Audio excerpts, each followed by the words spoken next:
Welcome, everyone. It's great to see you all. I understand through you that you want to chat with each other because we haven't seen each other, at least at the CAPHRI days, for several years. Last time Maurice Segers was still here, and in our online CAPHRI Day meeting I took over from him. My name is Sylvia Evers.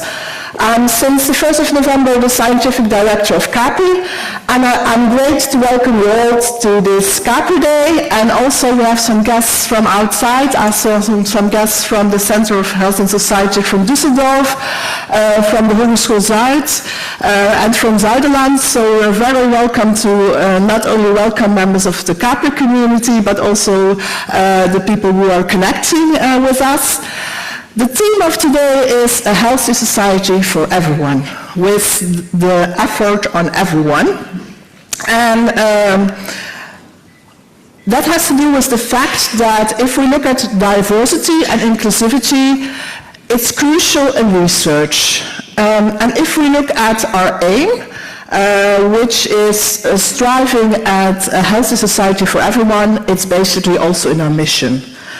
As you might know, CAPHRI is one of the most international research schools of the Maastricht University, and that means that diversity and inclusivity is also in our genes, but it's also in our research, because we want to aim at good health, adequate health for everyone, a good quality of life, full participation in society, regardless of age, gender, sexual orientation, disability status, or cultural backgrounds. But we all know that health disparities exist, and we have seen that in our research, and sometimes we're also maybe not aware of the health disparities, and we could do more. And today's Research Day is basically of increasing awareness and giving all kinds of tools to have a more inclusive and more diverse research within our CAPHRI community. What you see is that there's more attention for diversity and inclusivity overall. If you look at academics, our Maastricht University policy strategy aims at that. If we look at healthcare, the Ministry of Health is also aiming at inclusive healthcare, looking at diversity. And also if we look at the general audience, I don't know if you saw the discussion, but Luijendijk made 7 checks. If you're male, white, straight, one highly educated parent, one parent born in the Netherlands, you have a pre-university education, and a university diploma, you're more likely to get a positive way through life than if you don't. And I think if you look at your neighbors, most of you will find that the majority of the people in this community are are at least crossing 5 or 6 of the checks of Luijendijk. So it's really important to have attention to diversity and inclusivity in our research. And if we look at research, I already talked about the health disparity. We know that genetics, but also poverty, good food, movement, access to that, context, environment, will influence your life, both looking at the length of life as well as the quality of life. And the difference in some regions is even 15 years, and if you look at full health, it's quite important. We also struggle, if we do research, we sometimes struggle with language. How do we reach all participants? That has to do with language. It also has to do with health literacy, that sometimes we think we communicate quite clearly, but the others don't understand it as clearly as we should think that they should. Of course, we also have to do with digital literacy and low literacy. And inclusive research also asks for inclusive language.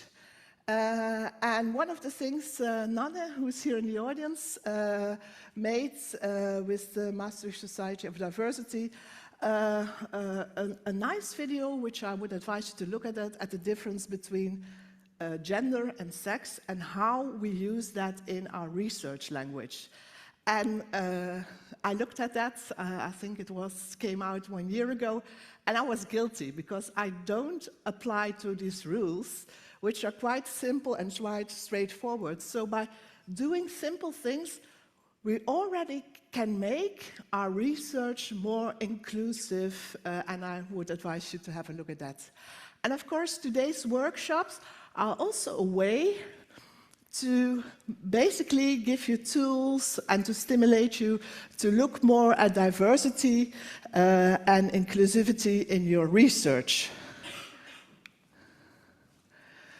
If we look at CAPHRI, and maybe to explain a bit what Nana said in the video is that if you can look at female and male and men and women, there are two things. You have the biological differences, which is female, male, and intersex.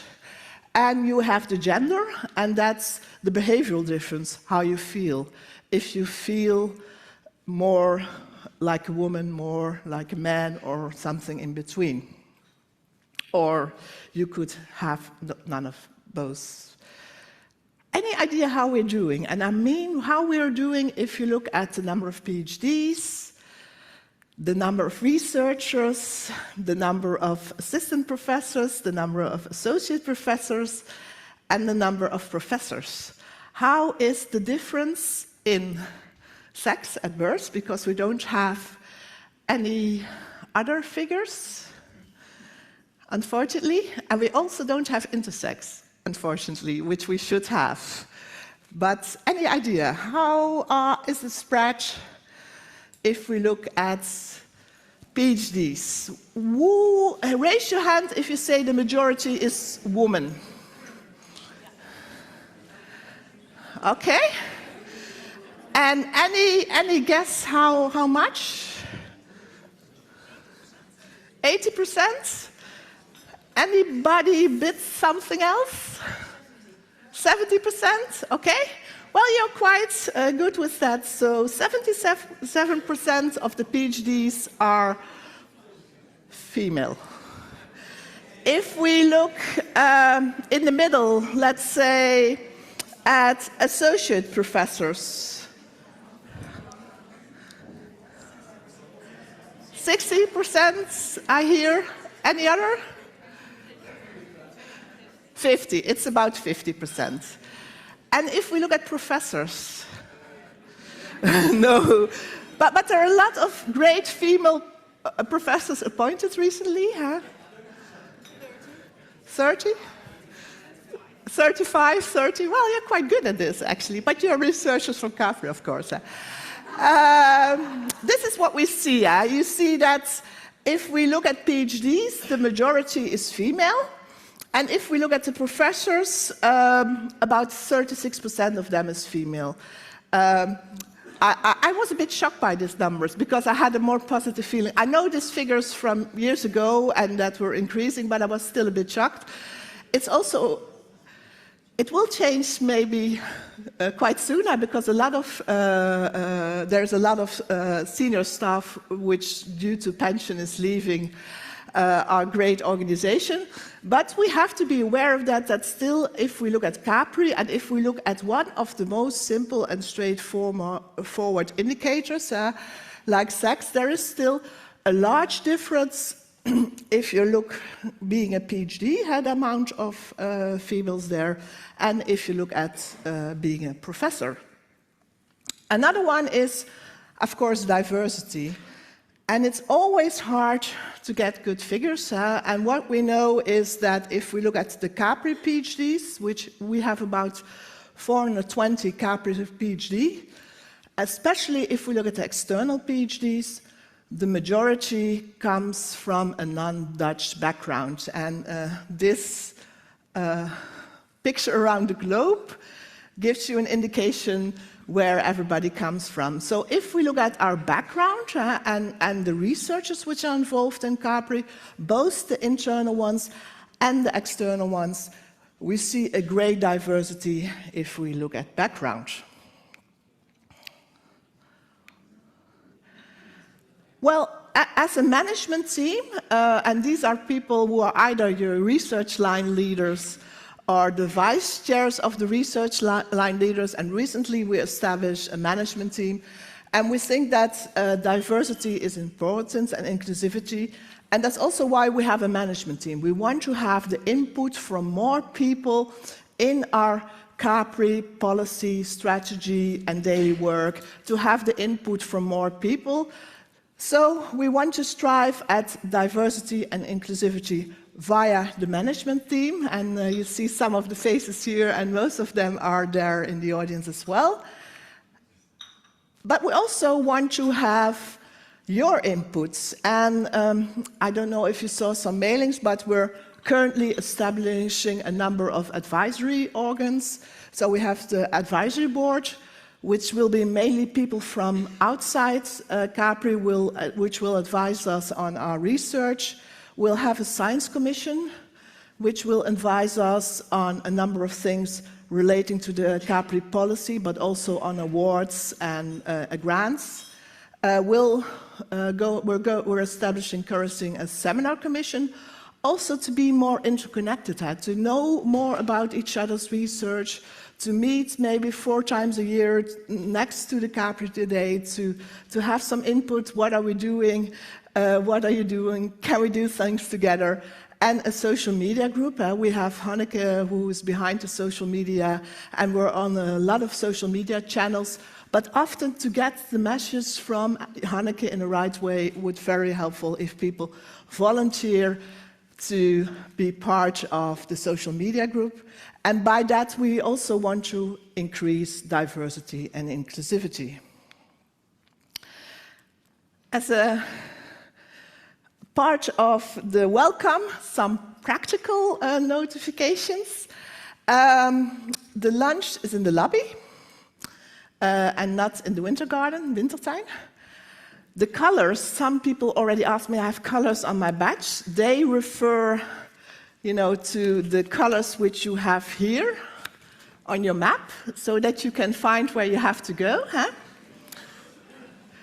And also very important, I hope that most of you got the notification, but due to personal circumstances, 2 workshops have to be cancelled. That's the workshop on inclusive language in the morning, and the workshop on diversity on the work floor in the afternoon.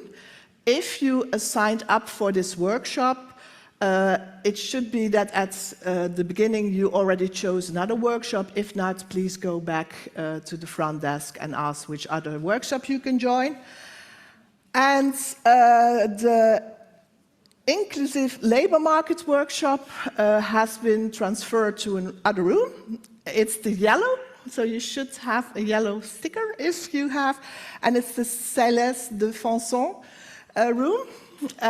So be aware if you signed up for this workshop that you have to go to another room. And you already saw some blitzes. There's a professional photograph who can also take pictures of you. So if you say, I want to have a nice picture of me to use on the website or for social media or whatsoever, you can go during the lunch to the photographer, and I think it's outside at the entrance of the building there. Jonathan Vass is standing. These is my welcome. I hope you have an enjoyable CAPHRI day. I think we have nice weather. And it's a great honor for me now to introduce one of our great researchers, Klazine Horsman, to give the keynote lecture of this CAPHRI day.